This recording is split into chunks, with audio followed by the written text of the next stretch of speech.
اعوذ باللہ من الشیطان الرجیم بسم اللہ الرحمن الرحیم۔ خلاصہ تفسیر قرآن پارہ نمبر 16۔ پارے میں 3 صورتیں ہیں، سورۃ الکہف کا بقیہ حصہ، سورۃ مریم اور سورۃ طٰہٰ۔ اس صورتوں میں بہت سے دلچسپ واقعات بیان کیے گئے ہیں، جیسا کہ موسیٰ اور خضر کا واقعہ علیہ السلام، اور اسی طرح موسیٰ اور فرعون کا واقعہ اور جادوگروں کے ساتھ ان کا مقابلہ تفصیل سے بیان ہوا ہے۔ اسی طرح رسول اللہ صلی اللہ علیہ وسلم کے اصحاب جب ہجرت کر کے حبشہ کے مقام پر پہنچے تو وہ سارا واقعہ جب قریش مکہ نے تنگ کیا اور پریشان کیا، صحابہ کرام ہجرت کر کے حبشہ کی طرف روانہ ہوئے، وہ تفصیل سے بیان ہوا ہے۔ تو آتے ہیں سب سے پہلے سورۃ الکہف کی طرف، جس میں حضرت موسیٰ اور خضر علیہ السلام کا واقعہ ہے۔ صحیح بخاری میں آتا ہے، ایک دن حضرت موسیٰ بڑا شاندار خطاب فرما رہے تھے۔ کسی شخص نے پوچھا کہ اے موسیٰ، آپ سے بڑا بھی کوئی عالم ہے؟ آپ نے سوچا ہوگا کہ میں نبی ہوں، نبی ہی سب سے بڑا عالم ہوتا ہے۔ فرمایا کہ نہیں، یعنی سب سے بڑا علم والا میں ہی ہوں۔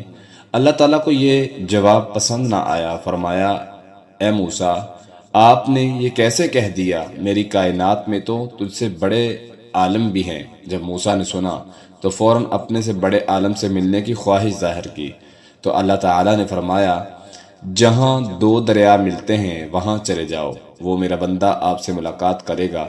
موسیٰ علیہ السلام وہاں پہنچ گئے۔ خضر علیہ السلام سے ملاقات ہوئی تو موسیٰ نے عرض کی، حضرت اگر میں آپ کی اطاعت کروں تو آپ اپنے علم میں سے کچھ مجھے سکھا سکتے ہیں؟ خضر علیہ السلام نے کہا، میں سکھا سکتا ہوں، لیکن آپ میری باتوں پر صبر نہیں کریں گے کیونکہ ان کی آپ کو خبر ہی نہیں۔ موسیٰ علیہ السلام نے کہا، میں صبر کروں گا، آپ کی فرما برداری بھی کروں گا۔ خضر نے کہا، اگر میرے ساتھ چلنا ہے تو پھر مجھ سے کوئی چیز، کسی چیز کے متعلق سوال نہیں کرنا، جو بھی دیکھو اس کے بارے میں سوال نہیں کرنا یہاں تک کہ میں اس کی خود وضاحت کر دوں۔ اللہ تعالیٰ فرماتے ہیں دونوں چلے، ایک کشتی پر سوار ہوئے۔ جب اترنے لگے تو اس نے کشتی کو، یعنی خضر علیہ السلام نے کشتی کو توڑ دیا۔ موسیٰ علیہ السلام سخت ناراض ہوئے اور فرمایا، کیا تو سواریوں کو غرق کرنا چاہتا ہے؟ یہ تو بہت بڑی حرکت ہے۔ اس نے کہا، میں نے تجھے نہیں کہا تھا کہ تو صبر نہیں کر سکے گا۔ موسیٰ علیہ السلام نے معذرت کی اور قافلہ آگے چل پڑا۔ خضر علیہ السلام نے راہ چلتے ایک لڑکا دیکھا اور اسے قتل کر دیا۔ موسیٰ علیہ السلام غضبناک ہوئے، تو نے ایک بے گناہ کو قتل کر دیا ہے، یہ تو بہت بڑا گناہ ہے۔ تو حضرت خضر نے کہا، قال الم اقل لک انک لن تستطیع معی صبرا، بے شک میں نے نہیں کہا تھا تجھ سے صبر نہیں ہوگا۔ موسیٰ نے کہا، آخری بات، اگر آئندہ سوال کروں گا تو مجھے اپنے ساتھ نہ رکھنا۔ اس وعدے کے ساتھ قافلہ چل پڑا۔ خضر علیہ السلام نے دیکھا اب قافلہ چل رہا ہے، ایک بستی میں پہنچے اور ان سے کھانا مانگا۔ انہوں نے ضیافت سے صاف انکار کر دیا۔ چاہیے تو یہ تھا کہ وہاں سے ناراض ہو کر نکل جاتے، مگر انہوں نے، ایک دیوار گرنے والی تھی، خضر نے مل کر موسیٰ علیہ السلام کو ساتھ ملا کر وہ دیوار جو ہے وہ تعمیر کی۔ حضرت موسیٰ علیہ السلام نے کہا، آپ نے ایسا کیوں کیا؟ چونکہ انہوں نے تو ہمیں کھانا بھی نہیں کھلایا۔ تو موسیٰ علیہ السلام کو خضر نے کہا کہ اب میرا اور تیرا راستہ ختم ہے، تیرے فیصلے اور میرے فیصلے الگ ہیں، میرے معاملات الگ ہیں، تیرا راستہ وہ ہے اور میرا راستہ وہ ہے۔ قال الم اقل لک انک لن تستطیع معی صبرا، میں نے تجھے کہا تھا کہ جب تک میں خود وضاحت نہ کر دوں تم نے کسی بارے میں سوال نہیں کرنا، لہذا تو بار بار سوال کر رہا ہے۔ اب تجھ سے صبر نہیں ہو رہا تو تیرا راستہ الگ ہے اور میرا راستہ الگ ہے۔ اب خضر علیہ السلام نے ان تمام کی معاملات کی حقیقت کو بیان فرما دیا۔ اما السفینۃ فکانت لمساکین یعملون فی البحر فاردت ان اعیبها، رہی جو کشتی تو وہ چند مسکینوں کی تھی جو سمندر میں کام کرتے تھے، یعنی غریب لوگ تھے، مسکین تھے، سمندر میں کام کرتے تھے، اور آگے جو بادشاہ آ رہا تھا جس کی طرف یہ کشتی جا رہی تھی، وہ بادشاہ کیا کرتا، جو خوبصورت کشتی دیکھتا اس کو اپنے قبضے میں لے لیتا۔ اس لیے خضر علیہ السلام نے اس کو عیب دار کر دیا، کیونکہ وہ عیب دار کشتی کو چھوڑ دیتا تھا تاکہ ان بچوں کی روزی کا سلسلہ جو ہے وہ چلتا رہے۔ اس لیے حضرت خضر نے اس کی کشتی جو تھی عیبدار بنا دی ان کی، تاکہ وہ مسکینوں کی روزی روٹی کا نظام چلتا رہے۔ اسی طرح رہا وہ لڑکا، اس کی وضاحت کر دی کہ یہ اپنے ماں باپ، اس کے دونوں ماں باپ نیک تھے، مومن تھے، تو ہم ڈرے کہ وہ ان دونوں کو سرکشی اور کفر میں پھنسا دے گا، یعنی جس کو قتل کیا تھا وہ والدین کو تنگ کرے گا، سرکشی اور کفر میں پھنسا دے گا، تو ہم نے چاہا ان دونوں کو ان کا رب اس کے بدلے میں ایسی اولاد دے جو پاکیزہ بھی ہو اور نیک ہو اور شفقت میں زیادہ قریب ہو۔ رہ گئی دیوار جو ہم نے بنائی تھی، ہم نے ان علاقوں والوں سے کھانا مانگا تھا، انہوں نے نہیں دیا، لیکن دیوار گری دیکھی تو دیوار کیوں تعمیر کی؟ تو خضر نے کہا اس کا جواب یہ ہے کہ وہ یتیم لڑکوں کے تھی اور اس کے نیچے ان دونوں کے لیے ایک خزانہ تھا، اور ان کا باپ نیک تھا، تو تیرے رب نے چاہا کہ وہ دونوں اپنی جوانی کو جب پہنچ جائیں تو اپنا خزانہ نکال لیں۔ تیرے رب کی طرف سے رحمت کے لیے میں نے یہ اپنی مرضی سے نہیں کیا، یہ ہے اصل حقیقت ان باتوں کی جن پر تو صبر نہ کر سکا۔ اب دیکھیں اس واقعہ سے یہ ہمیں بھی سبق ملتا ہے کہ اللہ تعالیٰ نے کس طرح پیغمبروں کو چلایا، اور اللہ تعالیٰ نے کس طرح مسکینوں کی روزی کا انتظام برقرار رکھا، اور اسی طرح یتیموں کی جہاں خزانہ تھا اس دیوار کو تعمیر کروایا، پیغمبروں سے مزدوری کروا کے۔ اللہ تعالیٰ نے کیوں تعمیر کروایا؟ وَكَانَ أَبُوهُمَا صَالِحًا، کیونکہ ان کے والدین نیک تھے۔ جو والدین نیک ہوتے ہیں اللہ تعالیٰ ان کی اولاد کی بھی حفاظت کرتے ہیں، ان کے مال کی بھی حفاظت کرتے ہیں۔ اس لیے نیکی اپنا رنگ رکھتی ہے، اثر رکھتی ہے۔ آپ دنیا میں آئے ہیں، اپنے مقصد کو، اپنے منہج کو برقرار رکھیں اور نیکی کے کاموں میں آگے بڑھیں۔ اسی طرح اللہ تعالیٰ نے اس بارے میں، اس صورت میں ایک عجیب واقعہ، ایک بادشاہ کا قصہ بیان کیا ہے جس نے مشرق سے لے کر مغرب تک ساری زمین پر حکومت کی ہے۔ اس کے لیے اتنی بڑی حکومت کسی کو نصیب نہیں ہوئی۔ ایک دفعہ اس نے اپنی سلطنت کا دورہ کیا، پہلے مغرب تک گیا، پھر مشرق تک کا سفر کیا، پھر شمال کی طرف چلتا ہوا 2 پہاڑوں کے درمیان پہنچا۔ وہاں کے لوگوں نے شکایت کی کہ یاجوج و ماجوج بہت زیادہ فساد پھیلاتے ہیں، انہیں روکنے کے لیے ایک دیوار تعمیر کر دیں۔ اس بادشاہ نے لوہے اور تانبے سے ایک پہاڑ سے دوسرے پہاڑ تک دنیا کی طویل ترین دیوار کھڑی کر دی، اور اس نے کہا فَمَسْتَطَاعُوا أَن يَظْهَرُوهُ وَمَا اسْتَطَاعُوا لَهُ نَقْبًا قَالَ هَذَا رَحْمَةٌ مِّن رَّبِّي فَإِذَا جَاءَ وَعْدُ رَبِّي جَعَلَهُ دَكًّا وَكَانَ وَعْدُ رَبِّي حَقًّا۔ پھر ان میں سے یہ طاقت نہ رہے گی کہ اس پر چڑھ جائیں، اور نہ ہی وہ کوئی سراغ کر سکیں گے، یعنی یاجوج و ماجوج۔ کہا یہ میرے رب کی طرف سے ایک رحمت ہے۔ پھر جب میرا رب کا وعدہ آ گیا تو وہ اسے زمین کے برابر کر دے گا۔ پھر رب کا وعدہ ہمیشہ سے سچا ہے، یعنی جب قرب قیامت یاجوج و ماجوج یہ دیوار کو ختم کر دیں گے تو اللہ تعالیٰ کے فیصلے آ جائیں گے اور یہ زمین کے برابر دیوار ہو جائے گی اور قیامت آ جائے گی۔ اسی طرح سورۃ مریم آتی ہے، اس کے بعد اس سورت کا نام سیدنا عیسیٰ کی والدہ سیدنا مریم کے نام پر رکھا گیا۔ یہ سورت مکہ میں آپ کے قیام کے درمیانے دور میں نازل ہوئی، جب قریش آپ کو تنگ کرتے، پریشان کرتے اور صحابہ کرام کو طرح طرح کی تکلیفیں دیتے۔ اسی طرح انہوں نے اسلام چھوڑنے پر ان کو مجبور کیا۔ جب حالات ناقابل برداشت ہو گئے تو آپ صلی اللہ علیہ وسلم نے حبشہ کی طرف ہجرت کرنے کا مشورہ دیا۔ اس میں اولاً پہلی ہجرت میں 11 مرد اور 4 خواتین نے ہجرت کی۔ چند مہینوں کے اندر 83 مرد، 11 عورتیں اور 7 غیر قریشی مرد، یعنی قریش کے علاوہ ہجرت کر کے حبشہ میں پہنچے۔ اس ہجرت سے عین پہلے صحابہ کرام کو عیسائیوں کے عقائد و نظریات سے آگاہ کے لیے یہ سورت نازل ہوئی۔ شاہ حبشہ کے دربار میں سورت مریم کی تلاوت۔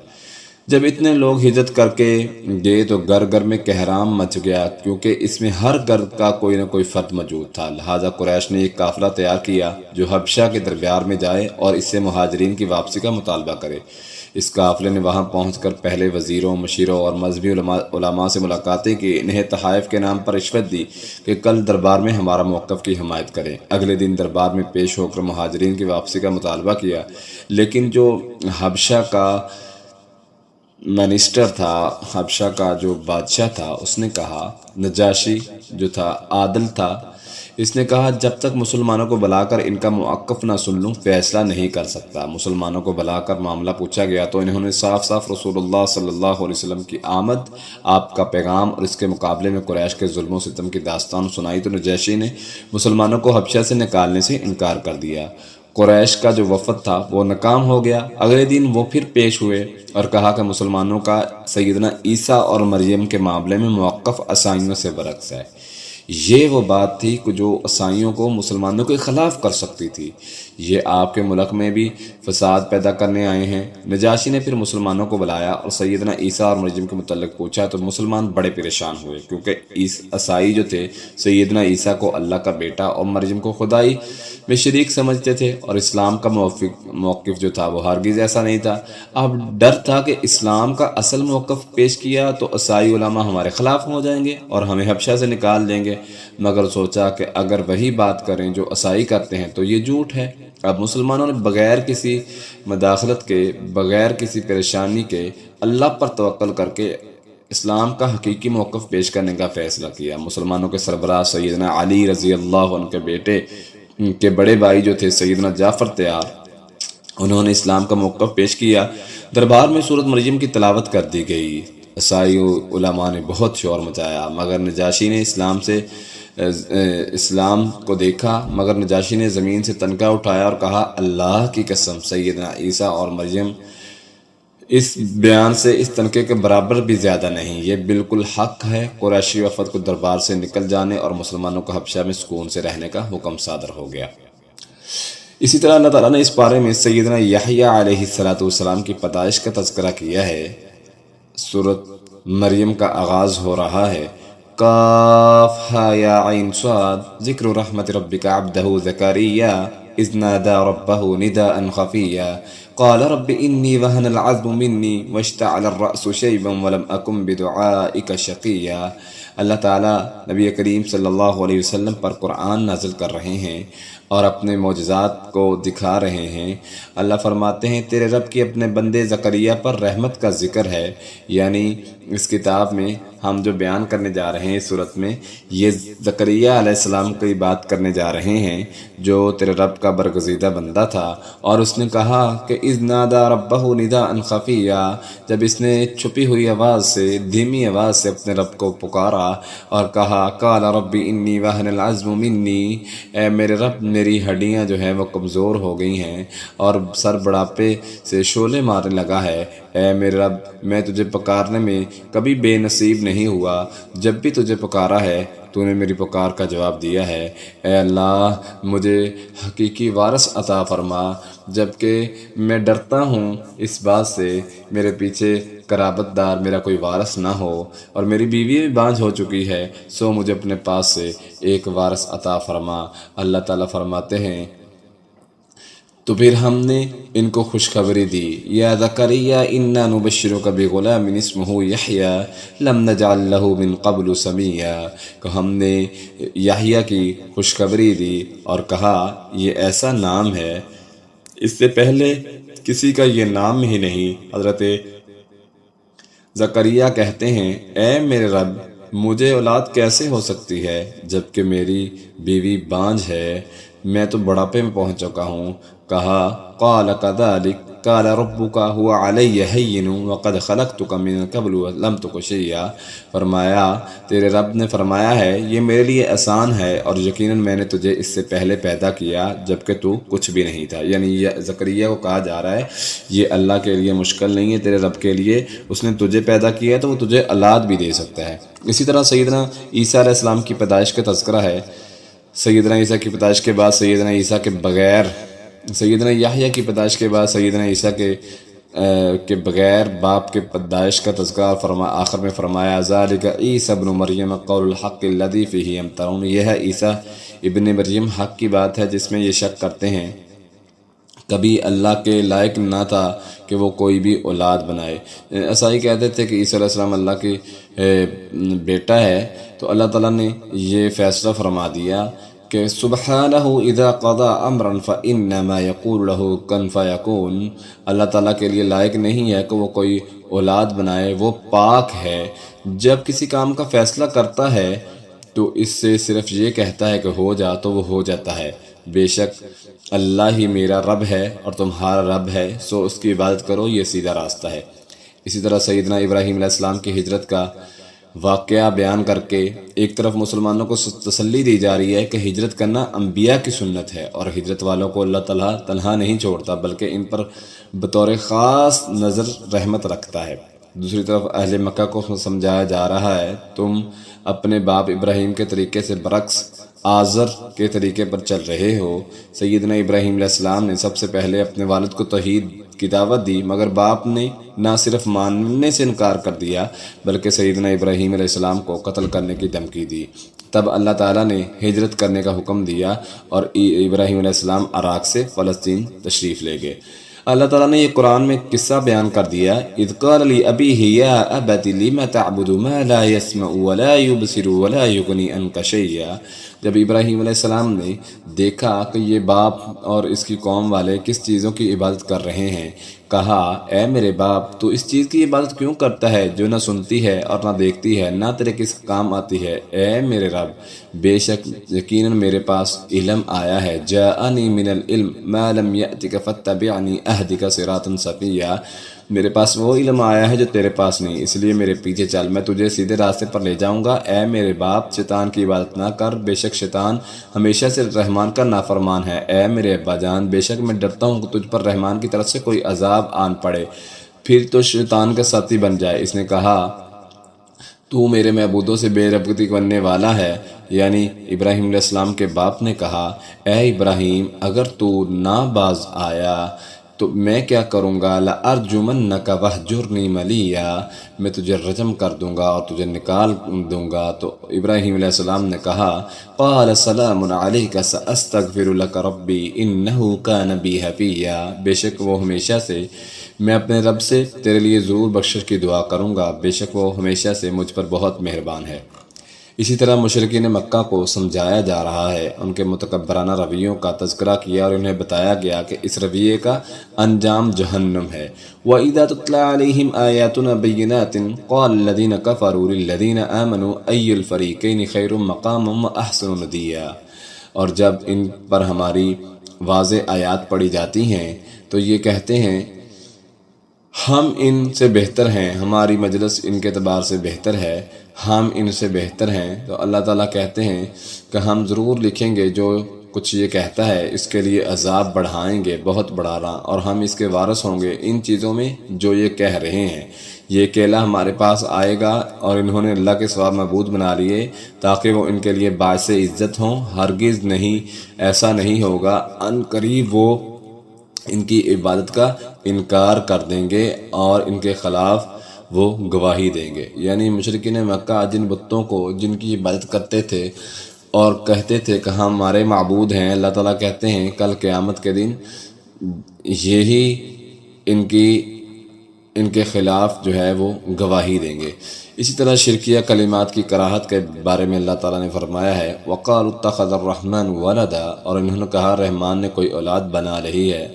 لَقَدْ جِئْتُمْ شَيْئًا إِدًّا، بلا شبہ یقیناً یہ ایک بہت بڑی اور بھاری بات کو آئے ہیں، یعنی انہوں نے بہت بڑی بات کر دی ہے، ایسی بات کی ہے کہ آسمان قریب ہے کہ اس سے پھٹ جائے اور زمین جو ہے شک ہو جائے، پہاڑ گر جائیں۔ انہوں نے رحمان کے لیے کسی اولاد کا دعویٰ کیا ہے، حالانکہ رحمان کے علاوہ رحمان کے لائق نہیں کہ وہ کوئی اولاد بنائے۔ وَمَا يَنبَغِي لِلرَّحْمَنِ أَن يَتَّخِذَ وَلَدًا إِن كُلُّ مَن فِي السَّمَاوَاتِ وَالْأَرْضِ إِلَّا آتِ الرَّحْمَنِ عَبْدًا، آسمان اور زمین میں جو کچھ بھی ہے وہ سب کے سب رحمان کی مخلوق ہیں، غلام ہیں، اللہ تعالیٰ کی شان کے لائق ہی نہیں ہے کہ وہ کوئی اولاد بنائے۔ یہ جو باتیں کر رہے ہیں یہ بہت باری اور ایسی باتیں کر رہے ہیں جس سے قریب ہے کہ زمین پھٹ جائے، آسمان گر جائے اور پہاڑ ہلا دیے جائیں، یہ اتنی بڑی بات کر رہے ہیں۔ شرکیہ کلمات سے کراہت کا کہا جا رہا ہے کہ ایسی باتیں نہیں کرنی چاہیے ورنہ اللہ تعالیٰ کا عذاب آ جائے گا۔ اسی طرح سورۃ طٰہٰ بھی سورۃ مریم کے قریب مکہ دور کے دوسرے حصے میں نازل ہوئی۔ کہا جاتا ہے اس سورت کو سن کر سیدنا عمر رضی اللہ عنہ مسلمان ہوئے تھے۔ نزول قرآن کا مقصد سب سے پہلے بیان کیا جا رہا ہے اس سورت میں۔ طه ما انزلنا عليك القرآن لتشقى الا تذکرة لمن یخشى طه ہم نے تجھ پر یہ قرآن اس لیے نازل نہیں کیا، یعنی نبی کریم صلی اللہ علیہ وسلم کو کہا جا رہا ہے کہ ہم نے یہ قرآن اس لیے نازل نہیں کیا کہ تو مصیبت میں پڑ جائے، بلکہ یہ تو نصیحت کرنے کے لیے ہے اس کو جو ڈرتا ہے، اس کی طرف سے اتارا ہوا ہے جس نے زمین اور اونچے آسمان کو پیدا کیا، وہ بے حد رحم اور عرش پر بلند ہے۔ یعنی اللہ تعالیٰ نے قرآن مجید کا تعارف کروایا ہے، اس نے اس کو بنایا ہے، اور یہ ہدایت اور نصیحت کس کے لیے ہے؟ جو اللہ سے ڈرتا ہے اور ایمان لے کے آتا ہے۔ اسی طرح سیدنا موسیٰ علیہ السلام کو نبوت ملنے کا واقعہ بیان کیا گیا ہے۔ موسیٰ علیہ السلام مدین سے اپنی بیوی بچوں کو لے کر مصر آ رہے تھے، سردی کا موسم تھا اور اندھیری رات تھی۔ موسیٰ کو راستے سے ہٹ کر ایک وادی میں روشنی دکھائی دی، گھر والوں سے کہنے لگے کہ میں وہاں جاتا ہوں، آگ لاتا ہوں تاکہ ہم کچھ سردی کی شدت کم کر سکیں۔ جب وہاں پہنچے تو وہاں آگ کا نام و نشان نہیں تھا، محض روشنی تھی، روشنی کی بھی جگہ اور سمت معلوم نہ ہو رہی تھی۔ موسیٰ علیہ السلام اس منظر سے پریشان دکھائی دے رہے تھے کہ آواز آتی ہے، انی انا ربک فاخلع علیک انک بالوادی المقدس طویٰ، بے شک میں ہی تیرا رب ہوں، سو اپنی دونوں جوتیوں کو اتار دے، بے شک تو پاک وادی طویٰ میں ہے اور میں نے تجھے چن لیا ہے۔ پس غور سے سن جو کچھ وحی کیا جاتا ہے، بے شک میں ہی اللہ ہوں، میرے سوا کوئی معبود نہیں، تو میری عبادت کر اور مجھے یاد کر، نماز قائم کر، یقیناً قیامت آنے والی ہے، میں قریب ہوں کہ اسے چھپا کر رکھوں تاکہ ہر شخص کا اس کو بدلہ دیا جائے جو وہ کوشش کرتا ہے۔ یہ واقعہ سنانے کا مقصد یہ تھا کہ جس طرح موسیٰ کو اچانک نبوت ملی، اسی طرح محمد صلی اللہ علیہ وسلم کا اللہ نے انتخاب کیا۔ جب تم موسیٰ کو نبی مانتے ہو تو پھر محمد صلی اللہ علیہ وسلم کی نبوت کا انکار کیوں کرتے ہو؟ اللہ تعالیٰ نے یہ بات واضح کر دی۔ اسی طرح موسیٰ علیہ السلام کے معجزات کا تذکرہ کیا تاکہ مخاطب قوم کو یقین آ جائے۔ اللہ تعالیٰ ہر نبی کو معجزات دیتے ہیں کہ یہ بھی موسیٰ بھی اللہ کا نبی ہے، اس لیے ان کو معجزات دیے۔ موسیٰ علیہ السلام کو 2 معجزات دیے۔ وَمَا تِلْكَ بِيَمِينِكَ يَا مُوسَىٰ قَالَ هِيَ عَصَايَ، اللہ تعالیٰ نے موسیٰ سے کہا کہ تیرے ہاتھ میں کیا ہے؟ انہوں نے کہا لاٹھی ہے، اس سے کیا کرتا ہے؟ میں اس سے ٹیک لگاتا ہوں اور اس کے ساتھ اپنی بکریوں کے لیے درختوں سے پتے جاڑتا ہوں، اور بھی میرے لیے کئی ضرورتیں ہیں۔ فرمایا فَأَلْقَاهَا قال القها یا موسیٰ فالقاها فاذا هی حیۃ تسعی، کہا اسے پھینک دے اے موسیٰ، تو اس نے جب پھینکا تو اچانک ایک سانپ تھا تو جو دوڑتا تھا۔ فرمایا اسے پکڑ اور ڈر نہ، قال خذها ولا تخف، ان قریب ہم اسے اس کی پہلی حالت میں لٹا دیں گے، اور اپنے ہاتھ اپنے پہلو کی طرف ملا، وہ کسی عیب کے بغیر سفید چمکتا ہوا نکلے گا، اس حال میں کہ ایک اور نشانی ہے، تاکہ ہم تجھے اپنی چند نشانیاں، بڑی نشانیاں دکھائیں۔ فرعون کی طرف جا، اور بے شک وہ سرکش ہو گیا۔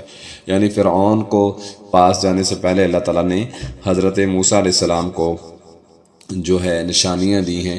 اب موسیٰ علیہ السلام دعا کرتے ہیں کہ اے اللہ میری زبان میں لکنت ہے، حضرت موسیٰ علیہ السلام کی زبان میں لکنت تھی، تو دعا کرتے ہیں کہ مجھے، میرے بھائی کو میرے لیے وزیر بنا دے تاکہ ہم فرعون کے پاس جائیں تو ہم واضح اس تک تیرا پیغام پہنچا سکیں۔ قال رب اشرح لی صدری ویسر لی امری واحلل عقدۃ من لسانی یفقہوا قولی واجعل لی وزیرا من اہلی ہارون اخی اشدد بہ ازری۔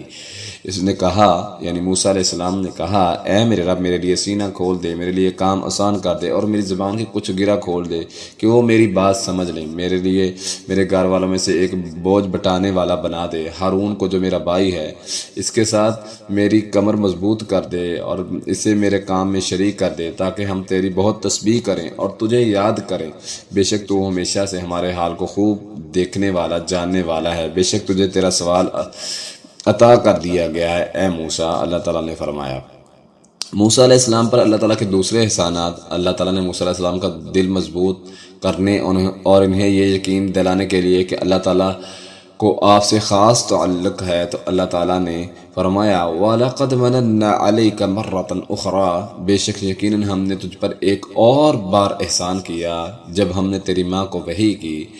اذ اوحینا الی امک ما یوحی ان اقذفیہ فی التابوت فاقذفیہ فی الیم، کہ جب فرعون نے کہا، اس کو خواب آیا تھا اور اس نے کہا تھا کہ ایک بچہ پیدا ہوگا اور وہ تیری سلطنت ختم کر دے گا۔ فرعون نے منصوبہ تیار کیا کہ تمام بچوں کو مار دیا جائے۔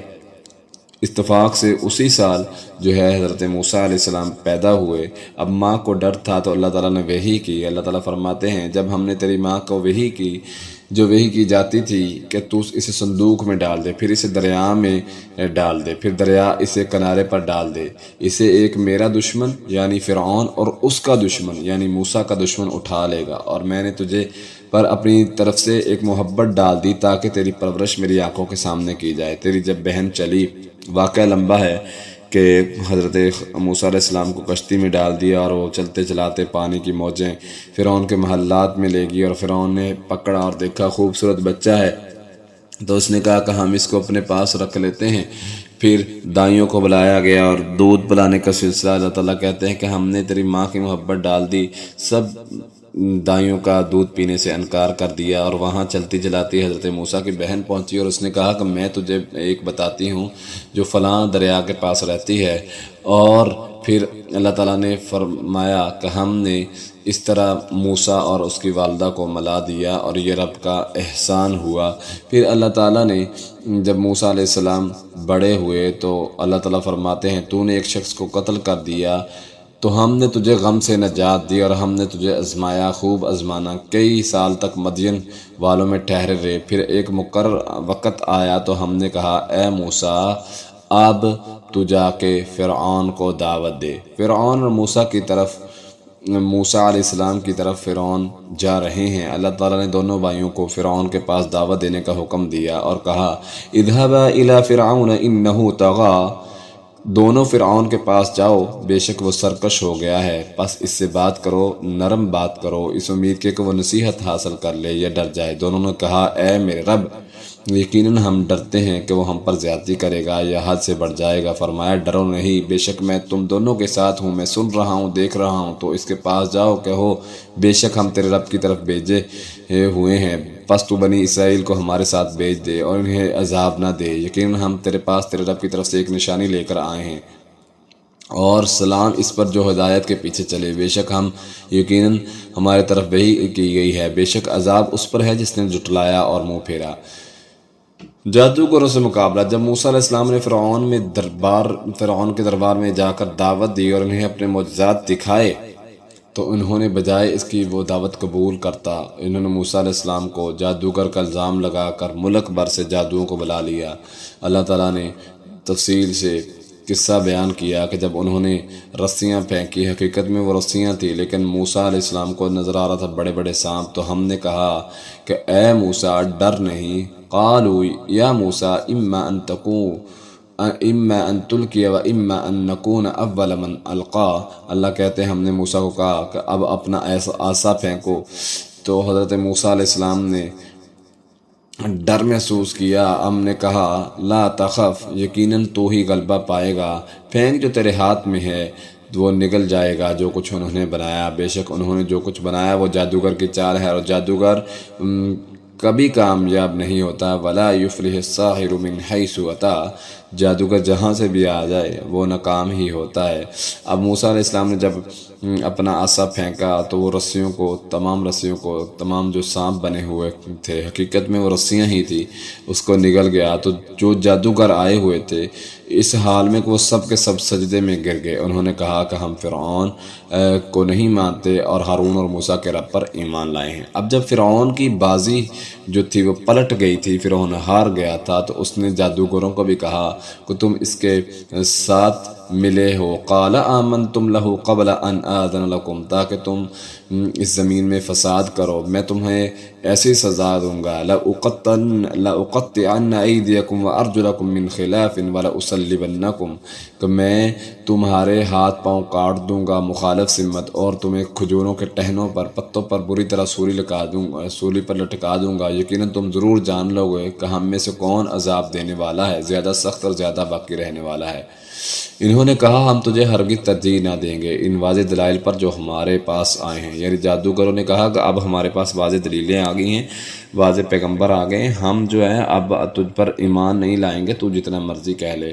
انہوں نے بہت ظلم سہے، اور فرعون نے جو کہا تھا کہ میں تمہارے پاؤں کاٹ دوں گا اور تمہیں سولی پہ لٹکا دوں گا، تو انہوں نے کہا کہ ہم تجھ پر ایمان لانے والے نہیں، ہم اپنے رب کی طرف رجوع کرتے ہیں اور یہ پیغمبروں کو حقیقی اور سچے نبی مانتے ہیں، ان پر جو وحی آ رہی ہے اس کو بھی مانتے ہیں، ہم ان پر ایمان لاتے ہیں، ہماری خطائیں وہ بخش دے گا اور ہمیں وہ معاف کر دے گا۔ اسی طرح اللہ تعالیٰ نے بنی اسرائیل کی مصر سے ہجرت، جب فرعون نے موسیٰ کی دعوت کو قبول نہ کی، تب اللہ تعالیٰ نے موسیٰ کو حکم دیا کہ وہ بنی اسرائیل کو لے کر ہجرت کر جائیں۔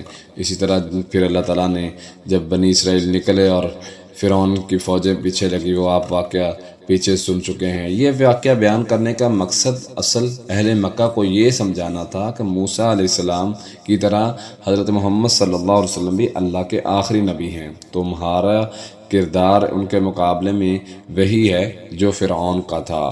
جس طرح فرعون نے انکار کیا تھا موسیٰ کا، اسی طرح تم جو ہے وہ انکار کر رہے ہو، لہذا تم باز آ جاؤ۔ اسی طرح اللہ تعالیٰ نے آخر میں ایک پیغام سنا دیا کہ وَمَنْ أَعْرَضَ عَنْ ذِكْرِي فَإِنَّ لَهُ مَعِيشَةً ضَنْكَا، جس نے میری نصیحت سے، قرآن سے، نبیوں سے، کتاب سے منہ موڑا، تو اللہ تعالیٰ کہتے ہیں کہ ہم اس کے لیے تنگ کر دیتے ہیں اس کی معیشت، اور ہم اس کو قیامت کے دن اندھا کر کے اٹھائیں گے، اور کہے گا وہ انسان کہ اے میرے رب، تو نے مجھے اندھا کیوں کر کے اٹھایا، حالانکہ میں تو دیکھنے والا تھا۔ اللہ تعالیٰ فرمائیں گے تیرے پاس ہماری آیات آئی تو انہیں بھول گیا، اور اسی طرح آج ہم تمہیں جہنم میں بیچ کر بھول جائیں گے۔ العیاذ باللہ، اللہ تعالیٰ ہم سب کو معاف فرمائے۔ یعنی دنیا میں آج معیشت کا جو رونا روتی ہے کہ معیشت تنگ ہے، اس کی وجہ کیا ہے؟ کیونکہ ہم دین اسلام سے روح گردانی کر بیٹھے ہیں، اللہ کے احکامات کو چھوڑ دیا۔ تو اللہ کہتے ہیں ہم دنیا میں کیا سزا دیتے ہیں؟ معیشت اس کی تنگ کر دیتے ہیں، اور آخرت میں ہم اس کو اندھا کر کے جہنم میں پھینکیں گے۔ اسی طرح آخر میں، سورت کے آخر میں رسول اللہ صلی اللہ علیہ وسلم کو نصیحت کرتے ہوئے اللہ تعالیٰ نے فرمایا فَاصْبِرْ عَلَى مَا يَقُولُونَ وَسَبِّحْ بِحَمْدِ رَبِّكَ قَبْلَ طُلُوعِ الشَّمْسِ وَقَبْلَ غُرُوبِهَا، سو اس پر صبر کر جو وہ کہتے ہیں۔ اے میرے نبی، پریشان نہیں ہونا، کافر آپ کو مجنون، دیوانہ، پاگل، جادوگر نعوذ باللہ کہتے ہیں، آپ صبر کریں جو وہ کہتے ہیں، اور سورج طلوع ہونے سے پہلے اور اس کے غروب ہونے سے پہلے اپنے رب کی حمد و ثنا تسبیحات کر، اور رات کے کچھ اوقات میں بھی تسبیحات کر، اور دن کے کناروں میں، تاکہ تو خوش ہو جائے۔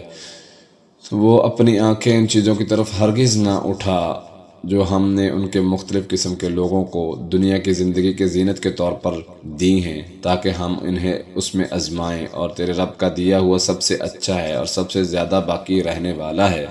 وَأْمُرْ أَهْلَكَ بِالصَّلَاةِ، اور اپنے گھر والوں کو نماز کا حکم دے، اس پر خوب پابند رہے۔ ہم تجھ سے کسی رزق کا مطالبہ نہیں کرتے، ہم ہی تجھے رزق دیں گے، اور اچھا انجام تقوی والوں کا ہے۔ یعنی رسول اللہ صلی اللہ علیہ وسلم کو کہا جا رہا ہے کہ آپ ان کی باتوں سے پریشان نہ ہوں، بس صبح و شام اپنے رب کی تسبیحات بیان کریں، اپنے رب کا ذکر کرتے رہیں۔